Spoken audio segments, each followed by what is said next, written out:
Hey YouTube, this is Fabi from Fartech, and in this video I bring you my review of Walton's latest budget smartphone, Primo GH5. This is the 5th edition of the GH lineup, and this time they focus on looks and handling before raw specs. Let's see what we get with it. Firstly, the box. It's the older simplistic box that they used to use before. We get a micro USB cable, a rather bulky wall charger, a pair of headphones in ear type. It sounds distant and the sound distorts playing bass-heavy songs. We also get a nice plastic back cover and a screen protector. It's nice that Walton provides these consistently with all the phones now. And we have the phone itself. Let's get the specs out of the way first. It has a MediaTek quad-core processor at 1.3 GHz. That's been around for a while. It has Mali 400 MP GPU. We get product confirmation. This is indeed Walton GH5. 5-inch screen with 295 dpi, a much better DPI than some others. 1 gigs of RAM, 16 gigs of storage, 11 gigs of which is available to us. We also have Android Lollipop 5.1, and look at that system uptime. You see, this has a 2000 mAh battery. At first sight, that looks pretty bad by today's standards, because we are spoiled by terrible battery management and large batteries. But this new UI offers good battery management, and I found out that you can go a day with 2000 mAh. Now props to Walton for that. And the phone also charges pretty quickly because it's low in capacity. The phone gets slightly warm, but it's never hot. It just gets somewhat warm playing games and benchmarks. It has a few sensors such as light and proximity, and some other necessary sensors such as magnetometer, which is needed for compass. Now, let's have a look at the back of the phone. It has a thick plastic back cover, and I actually love it. It feels nice and strong. It just feels good in the hand. This is the good plastic. If not metal or glass, I will have this plastic. And to add to that, you can choose from a collection of colors such as yellow, light red, pure white, metallic black, and the sky blue version that I have right here. The first time my family saw it, they really liked how it looked, especially my mom. It's not quite easy to take it off, especially if you have just clipped your fingernails. But getting inside, we see the battery, we see the dual SIM slot, the memory card slot which supports up to 128 gigs of micro SD card, and LED flash and 5 megapixel back camera. You see, this is a budget phone, and they generally do not have great cameras. But that doesn't mean it's bad at all.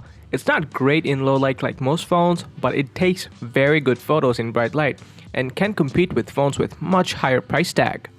The camera app has a terrible icon. I couldn't find it when I glanced through the apps. I had to come back and read the names to find out. It has a few modes including panorama, HDR, face beauty, and pic note. The speaker at the back is also kind of cool. It has a DTS sound system and it is loud at max volume, and it doesn't even distort. Good job on this part. At the top we have the headphone jack. On the side we have the power button and volume rocker. Both feels good to press and perfectly positioned. At the bottom we have the micro USB port.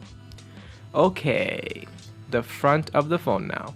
Starting from the top, we have the earpiece and 2 megapixel camera, and let me just say, you need good light to take good photos. It leaves a lot to be desired in low light, but then again it costs around 7,000 taka, and you really cannot ask for a better camera at this price point. At the bottom we have our regular capacitive touch buttons, but they're not backlit, so it will take a few days before you get used to it. Not a deal breaker though. Let's talk about the screen. I have mixed feelings about this. At 5 inches and 720p, it's the perfect sacrifice. You really cannot see pixels on this. It has good viewing angles and all, but the colors are not as punchy as I would have liked, but I guess the sharpness makes up for that. The display was very dim at first too, like NX3, until I disabled some settings that gets the display bright. The phone also supports some gestures. You can double tap to wake or double tap to sleep. You can assign some other gestures to do some other particular stuff, such as turning on a camera or something like that. And this is actually very responsive, and I could actually kind of use it sometimes, perhaps. but the buttons are still pretty good, so I might just stick to that. Let's see some benchmarks now. In Geekbench, it has a single core score of 355 and multi-core score of 1160.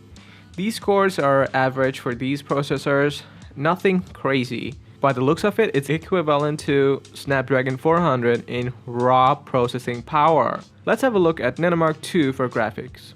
It has an average score of 58.5 FPS. You be the judge of that. It's average for phones with this chipset and this price point. Let's see some real-world gaming, and let's start with Real Racing 3. As I said before, I think Real Racing 3 is one of the most intensive Android games, and it's the best graphical game as well. So if this game does not lag, no other game will. And as you can see, it stutters a little bit, but I think it's totally respectable for the price point, and it's definitely playable. And we also play Modern Combat, and this game didn't stutter at all. It was very smooth and it was very enjoyable, but you can see and judge for yourself.